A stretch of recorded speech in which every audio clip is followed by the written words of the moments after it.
Hi friends, എല്ലാ കൂട്ടുകാർക്കും പുതുവത്സരാശംസകൾ. ഈ വർഷത്തെ ആദ്യത്തെ ക്രാഫ്റ്റ് വർക്ക് നമുക്ക് പഴയ കലണ്ടർ വെച്ച് ചെയ്താലോ? അപ്പൊ നമ്മൾ കലണ്ടറിൽ നിന്നും നീളത്തിലുള്ള കുറച്ച് പീസുകളും നീളം കുറഞ്ഞ പീസുകളും കട്ട് ചെയ്ത് വെച്ചിട്ടുണ്ട്. നീളം കുറഞ്ഞ പീസുകളാണ് നമുക്ക് കൂടുതൽ എണ്ണം വേണ്ടത്. ഇനി നമ്മളിവിടെ കട്ട് ചെയ്ത് വെച്ചിട്ടുള്ള എല്ലാ പീസുകളും നമുക്ക് റോൾ ചെയ്തെടുക്കണം. പഴയ കലണ്ടർ വെച്ച് പറ്റുന്നവരെല്ലാം നമ്മുടെ ഇന്നത്തെ ഈ ഒരു ക്രാഫ്റ്റ് ഐഡിയ ട്രൈ ചെയ്ത് നോക്കണേ. പഴയ കലണ്ടർ വെച്ച് വേറെയും ഒരുപാട് ക്രാഫ്റ്റ് വർക്കുകൾ നമ്മുടെ ചാനലിൽ ചെയ്തിട്ടുണ്ട്. അപ്പൊ നമ്മളിവിടെ കട്ട് ചെയ്ത് വെച്ചിട്ടുണ്ടായിരുന്ന എല്ലാ പീസുകളും ഇതുപോലെ നമ്മൾ റോൾ ചെയ്തെടുത്തു. ഇനി നമ്മൾ ചെറിയ പീസുകൾ റോൾ ചെയ്തെടുത്തിട്ടുണ്ടായിരുന്നത് എല്ലാം ഒരേ വലുപ്പത്തിലാക്കി നമുക്കൊന്ന് കട്ട് ചെയ്തെടുക്കണം. പഴയ കലണ്ടറുകൾ വെച്ച് നമ്മുടെ ചാനലിൽ ചെയ്തെടുത്തിട്ടുള്ള മറ്റ് ക്രാഫ്റ്റ് വർക്കുകളുടെ പ്ലേലിസ്റ്റിന്റെ ലിങ്ക് ഡിസ്ക്രിപ്ഷൻ ബോക്സിൽ കൊടുക്കാം. കാണാൻ ഇഷ്ടമുള്ളവരൊന്ന് പോയി കണ്ടു നോക്കണേ. വീഡിയോസ് ഒക്കെ കണ്ടു നോക്കിയിട്ട് നിങ്ങളുടെ അഭിപ്രായങ്ങളെല്ലാം കമന്റ് ബോക്സിൽ പറയണം. ഇപ്പൊ നമ്മളതെല്ലാം ഒരേ വലുപ്പത്തിലാക്കി കട്ട് ചെയ്തെടുത്തു. ഇനി നമ്മൾ കലണ്ടറിന്റെ ഈ ഒരു പീസിലേക്ക് നമുക്കത് ഒട്ടിച്ചെടുക്കണം. നമ്മൾ റോൾ ചെയ്ത് വെച്ചിട്ടുള്ളതിൽ 7 എണ്ണം നമ്മൾ ഇതിലേക്ക് ഇതുപോലെ ഒന്ന് ഒട്ടിച്ചെടുക്കുകയാണ്. പാഴ്വസ്തുക്കളൊക്കെ വെച്ച് പലതരത്തിലുള്ള ഒരുപാട് ക്രാഫ്റ്റ് വർക്കുകൾ നമ്മുടെ ചാനലിൽ ചെയ്തിട്ടുണ്ട്. അപ്പൊ നമ്മൾ റോൾ ചെയ്തെടുത്തിട്ടുണ്ടായിരുന്നത് ഇതുപോലെയാണ് നമ്മൾ ഒട്ടിച്ചെടുത്തിട്ടുള്ളത്. ഇനി നമുക്ക് ഈ ഒരു ഭാഗം കട്ട് ചെയ്തെടുക്കണം. ഇതുപോലെ തന്നെ വേറെ 3 എണ്ണം കൂടെ നമ്മളിവിടെ ചെയ്തെടുത്തിട്ടുണ്ട്. നമുക്കിത് ഒരു ബോക്സ് പോലെ ഒട്ടിച്ചെടുക്കാനുള്ളതാണ്. അപ്പൊ ഇതിന്റെ താഴെ വെച്ച് കൊടുക്കാനുള്ളത് നമ്മൾ കുറച്ച് കട്ടിയുള്ള പേപ്പറിലാണ് ഒട്ടിച്ചെടുത്തിട്ടുള്ളത്. ഇതിന്റെ ചുറ്റുമുള്ള ഭാഗം കുറച്ച് നമ്മളൊന്ന് കട്ട് ചെയ്ത് കളയാണ്. അതിനുശേഷം നമ്മൾ ഒട്ടിച്ച് വെച്ചിട്ടുള്ള 4 എണ്ണം ഇതിന് ചുറ്റുമായിട്ട് നമുക്ക് വെച്ച് കൊടുക്കണം. അപ്പൊ നമുക്ക് ഇതുപോലെ അത് ഓരോന്ന് ഗ്ലൂ അപ്ലൈ ചെയ്ത് കൊടുത്ത് ഒട്ടിച്ചു കൊടുക്കാം. പഴയ കലണ്ടർ വെച്ച് ചെയ്തെടുക്കാൻ പറ്റുന്ന നമ്മുടെ ഈ ഒരു ക്രാഫ്റ്റ് ഐഡിയ ഷെയർ ചെയ്യാൻ പറ്റുന്നവരൊക്കെ മാക്സിമം ഷെയർ ചെയ്തൊന്ന് സപ്പോർട്ട് ചെയ്യണേ. നിങ്ങളുടെ ഫാമിലിയിൽ ക്രാഫ്റ്റ് ഒക്കെ ഇഷ്ടപ്പെടുന്നവർക്ക് വേണ്ടിയിട്ടൊക്കെ ഒന്ന് ഷെയർ ചെയ്ത് കൊടുക്കണേ.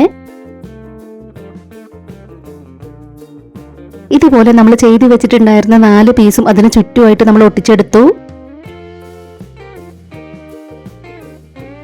ഇനി നമ്മൾ നീളത്തിൽ റോൾ ചെയ്ത് വെച്ചിട്ടുണ്ടായിരുന്ന ഇത് നമുക്ക് കലണ്ടറിന്റെ ഈ ഒരു പീസിലേക്ക് ഒട്ടിച്ചെടുക്കണം. ഇതുപോലെ നമ്മൾ അതെല്ലാം ഒട്ടിച്ചെടുത്തു. ഇനി നമുക്കതൊന്ന് കട്ട് ചെയ്തെടുക്കാം.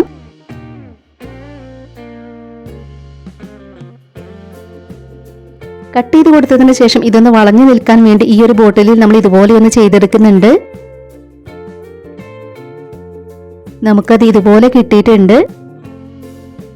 ഇനി നമ്മൾ ഒട്ടിച്ച് വെച്ചിട്ടുണ്ടായിരുന്ന ഇതിലേക്ക് നമുക്കത് ഒട്ടിച്ചെടുക്കണം. ഇതുപോലെ നമ്മൾ അതും ഒട്ടിച്ചെടുത്തു. ഇനി നമ്മൾ ഇതിനകത്തേക്ക് വെച്ച് കൊടുക്കാനുള്ള പൂക്കളും പഴയ കലണ്ടർ വെച്ച് തന്നെയാണ് ചെയ്തെടുക്കുന്നത്. അപ്പൊ നമ്മളിവിടെ കട്ട് ചെയ്ത് വെച്ചിട്ടുള്ള ഓരോ പീസും ഇതുപോലെയാണ് നമുക്ക് ഫ്ലവർ ആക്കി എടുക്കേണ്ടത്. ഇത് നമുക്ക് വളരെ സിമ്പിളായി ചെയ്തെടുക്കാൻ പറ്റുന്ന ഫ്ലവർ ആണ്. ഒരുപാട് തവണ നമ്മുടെ ചാനലിൽ ഈ ഒരു ഫ്ലവർ കാണിച്ചിട്ടുണ്ട്. അപ്പൊ നിങ്ങൾക്ക് എല്ലാവർക്കും ഈ ഒരു ഫ്ലവർ ചെയ്തെടുക്കാൻ അറിയാമെന്ന് വിചാരിക്കുകയാണ്. ഇത് മുഴുവനായും ചെയ്തെടുത്തതിന് ശേഷം ഫ്ലവർ അഴിഞ്ഞു പോരാതിരിക്കാൻ വേണ്ടി ഇതിനിടയിലൂടെ എല്ലാം നമ്മൾ ഗ്ലൂ അപ്ലൈ ചെയ്ത് കൊടുത്ത് ഒട്ടിച്ചെടുക്കുന്നുണ്ട്. ഇതുപോലെ തന്നെ വേറെ കുറച്ച് പൂക്കളും നമ്മളിവിടെ ചെയ്തെടുത്തു.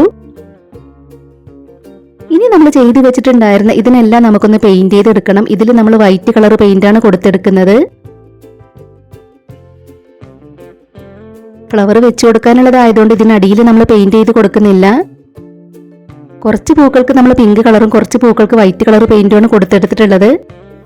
ഇതിൽ 2 എണ്ണത്തിൽ നമ്മൾ പിങ്ക് കളർ പെയിന്റ് കൊടുത്തെടുത്തു. ഇനി നമുക്ക് ഇതിൽ ഗ്രീൻ കളർ പെയിന്റ് കൊടുത്തെടുക്കണം. ഇത് നമുക്ക് ഇലകൾ കട്ട് ചെയ്തെടുക്കാൻ വേണ്ടിയിട്ടുള്ളതാണ്. ഇതുപോലെ നമ്മൾ അതിൽ നിന്നും ഇലകൾ കട്ട് ചെയ്തെടുത്തു. ഇനി നമ്മൾ ഇതിനകത്തേക്ക് കലണ്ടർ തന്നെയാണ് വെച്ച് കൊടുക്കുന്നത്. അപ്പൊ നമുക്കത് ഫെവിക്കോൾ അപ്ലൈ ചെയ്ത് കൊടുത്തൊന്ന് ഒട്ടിച്ചു കൊടുക്കാം. അപ്പൊ ഞാൻ വീണ്ടും പറയാണ്, നമ്മുടെ ചാനലിൽ കലണ്ടർ വെച്ച് ചെയ്തെടുത്തിട്ടുള്ള മറ്റ് ക്രാഫ്റ്റ് വർക്കുകൾ കാണാത്തവരെല്ലാവരും ഒന്ന് പോയി കണ്ടു നോക്കണേ. ഇനി നമുക്കിതിന്റെ മുകളിലായിട്ട് ഗ്രീൻ കളർ പെയിന്റ് ഒന്ന് കൊടുത്തെടുക്കാം. ഇതുപോലെ നമ്മൾ അതിൽ ഗ്രീൻ കളർ പെയിന്റ് ഒക്കെ കൊടുത്തെടുത്തു. ഇനി നമ്മൾ ഫ്ലവറിന്റെ താഴെയുള്ള ഈ ഒരു ഭാഗം കട്ട് ചെയ്ത് കളഞ്ഞതിന് ശേഷമാണ് അതിലേക്ക് ഒട്ടിച്ചെടുക്കേണ്ടത്. ഫെവി ബോണ്ട് വെച്ചാണ് പൂക്കളെല്ലാം നമ്മൾ അതിലേക്ക് ഒട്ടിച്ചു കൊടുക്കുന്നത്. നമ്മൾ ചെയ്തു വെച്ചിട്ടുള്ള ഓരോ പൂക്കളായി ഇനി നമുക്കതിലേക്ക് ഒട്ടിച്ചു കൊടുക്കാം. പൂക്കളെല്ലാം നമ്മൾ ഇതുപോലെ അതിലേക്ക് ഒട്ടിച്ചെടുത്തിട്ടുണ്ട്. ഇനി നമുക്ക് ഇലകൾ കൂടെ ഇതിനിടയിലൂടെ എല്ലാം ഒട്ടിച്ചു കൊടുക്കാം. ഇലകളും നമ്മൾ ഇതുപോലെ ഒട്ടിച്ചെടുത്തു. നമ്മൾ പെയിന്റ് ചെയ്ത് വെച്ചിട്ടുണ്ടായിരുന്ന ഇത് ബോ ഷേപ്പിലാക്കി ഇതിലേക്ക് ഒന്ന് ഒട്ടിച്ചു കൊടുത്തു. ഗ്രീൻ കളർ ത്രെഡ് വെച്ച് ചുരുണ്ടു നിൽക്കുന്ന വള്ളികൾ പോലെ നമ്മൾ അതിനിടയിലൂടെ എല്ലാം ഒട്ടിച്ചെടുത്തിട്ടുണ്ട്. ഇതിന്റെ നടുക്കായിട്ട് ഇതും കൂടെ നമ്മൾ ഒട്ടിച്ചു കൊടുത്തു. ഇപ്പൊ നമ്മൾ പഴയ കലണ്ടർ വെച്ച് ചെയ്തെടുത്തിട്ടുള്ള ക്രാഫ്റ്റ് വർക്ക് കംപ്ലീറ്റ് ആയിട്ടുണ്ട്. എങ്ങനെയുണ്ട് നമ്മൾ പഴയ കലണ്ടർ വെച്ച് ചെയ്തെടുത്തിട്ടുള്ള ക്രാഫ്റ്റ് വർക്ക് കാണാനായിട്ട്? നിങ്ങൾക്ക് ഇഷ്ടമായോ? അപ്പൊ നിങ്ങൾക്ക് ഇഷ്ടമായിട്ടുണ്ടെങ്കിൽ തീർച്ചയായിട്ടും ഒരു ലൈക്ക് തരണേ. ആദ്യമായിട്ട് നമ്മുടെ വീഡിയോ കാണുന്നവർ നമ്മുടെ ചാനലിലെ മറ്റ് ക്രാഫ്റ്റ് വീഡിയോസ് ഒക്കെ ഒന്ന് പോയി കണ്ടു നോക്കുക. ഇതുവരെ നമ്മുടെ ചാനൽ സബ്സ്ക്രൈബ് ചെയ്യാതെ കാണുന്നവരുണ്ടെങ്കിൽ ഒന്ന് സബ്സ്ക്രൈബ് ചെയ്ത് സപ്പോർട്ട് ചെയ്യാൻ മറന്നു പോകരുതേ. ഉടൻ തന്നെ ഇതിലും അടിപൊളിയായിട്ടുള്ള മറ്റൊരു വീഡിയോയുമായി വരാം. ബൈ.